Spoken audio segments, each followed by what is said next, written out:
இன்றைக்கி என்ன பார்க்க போகிறோம்னா மட்டன் கோலா உருண்டை எப்படி செய்யலான்னு பார்க்கலாம். அதுக்கு 100 கிராம் மட்டனை கடையிலேயே கொத்தி வாங்கிட்டு வந்தாச்சு.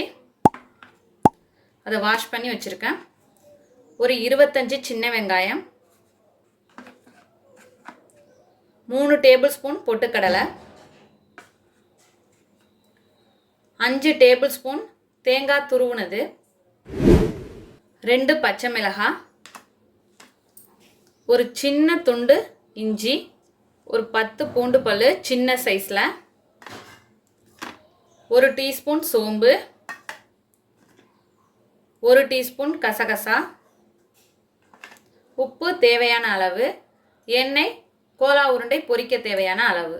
அவ்வளவுதான். இப்போ செய்ய ஸ்டார்ட் பண்ணலாம். இப்போ இது போல் ஒரு மிக்ஸி ஜார் எடுத்துட்டு அதில் பொட்டுக்கடலை, சின்ன வெங்காயம், பச்சை மிளகாய், இஞ்சி, பூண்டு, இப்போ இது எல்லாத்தையும் தண்ணி இல்லாமல் ஒரு அடி அடிச்சுட்டு வந்து வைப்போம். இப்போது இது போல் கொரகொரப்பாக அரைச்சி எடுத்துகிட்டு வந்தாச்சு. இதோட சோம்பு, கசகசா, தேங்காய் துருவல்,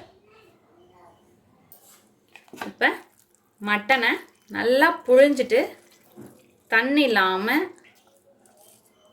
சேர்த்துக்கோங்க. நல்லா புழிஞ்சிருங்க. இப்போ இதெல்லாம் சேர்த்து அரைச்சி எடுத்துகிட்டு வந்துடுவோம். இப்போ பாருங்கள், இந்த பதத்துக்கு நான் அரைச்சி எடுத்துகிட்டு வந்துட்டேன். ஒரு சப்பாத்தி மாவு பதத்துக்கு இருக்கும். இதில் நம்ம உப்பு கலந்துக்கலாம். இந்த மாவுக்கு ஏற்றாப்புல உப்பு போட்டுப்போம்.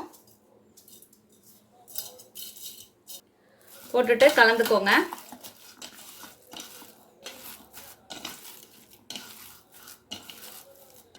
உப்பு கரெக்டாக இருக்கா இல்லையான்ட்டு கொஞ்சமாக இப்படி வாயில் போட்டு பாருங்கள். எனக்கு கரெக்டாக இருக்கும். இப்போ நல்லா கலந்தாச்சு. இது போல் லைட்டாக கொஞ்சம் எண்ணெய் எடுத்துக்கோங்க. எண்ணெய் எடுத்துட்டு இப்படி கையில் தடவிக்கோங்க. இப்படி உள்ளங்கையில் தடவிட்டு ஒரு சின்ன சின்ன உருண்டையாக, ஏன்னா உள்ள மட்டன் வேகணும். நம்ம எல்லாமே பச்சையாக தான் சேர்த்துருக்கோம், அதனால் மட்டன் வேகணும்.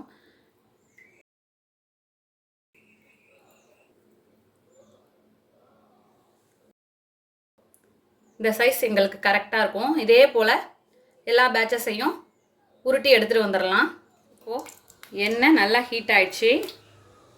எல்லா மாவையும் இது போல் உருண்டையாக உருட்டி எடுத்துகிட்டு வந்தாச்சு. எல்லா மாவையுமே பாருங்கள், அழகாக சின்ன சின்னதாக குட்டி குட்டி பால்ஸாக வந்துடுச்சு.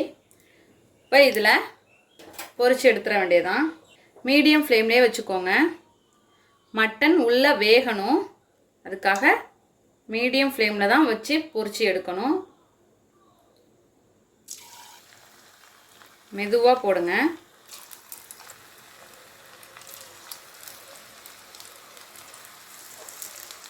எல்லா பக்கமும் வேகிற போல் இப்படி திருப்பி திருப்பி விட்டுக்கோங்க. போட்ட உடனே திருப்பக்கூடாது, ஏன்னா அடியில் அந்த நம்ம போடுற வேகத்தில் ஒட்டினாலும் ஒட்டியிருக்கோம். அதனால் அது நல்லா கொஞ்சம் வெந்து மேலே கிளம்புற டைமில் திருப்பி விட்டுக்கோங்க. மட்டன்லாம் பச்சையாக சேர்க்குறதுனால மீடியம் ஃப்ளேம்லேயே வச்சுக்கணும். எல்லாமே பச்சையாக இருக்குது, எல்லாம் நல்லா வெந்து வரணும். இதை பார்க்குறப்ப குலோப் ஜாமுன் நினப்பு வருது. ரொம்ப கருப்பாகவும் எடுத்துடக்கூடாது. பாருங்கள், அப்படியே நம்ம நல்லா கோல்டன் கலரில் வந்துடுச்சு. இப்போது அரைச்சி எடுத்துடலாம்.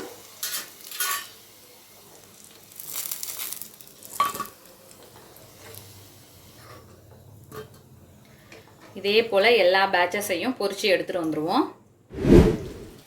அவ்வளோதான், நம்ம எல்லா பேட்சஸையும் பொரிச்சு எடுத்துகிட்டு வந்தாச்சு. இது என் பையன் நான் செய்கிறோமா அப்படின்ட்டு வடையாக தட்டி கொடுத்துருக்கான். அதையும் பொரிச்சு எடுத்துக்க சொன்னான், அதனால் எடுத்து வச்சுருக்கேன். நம்மளோட அருமையான அற்புதமான மட்டன் கோலா உருண்டை தயாராகிடுச்சு. இதே போல் நீங்களும் உங்கள் வீட்டில் செஞ்சு பார்த்துட்டு எப்படி வந்துச்சுன்னு கமெண்ட்டில் சொல்லுங்கள். தேங்க்யூ.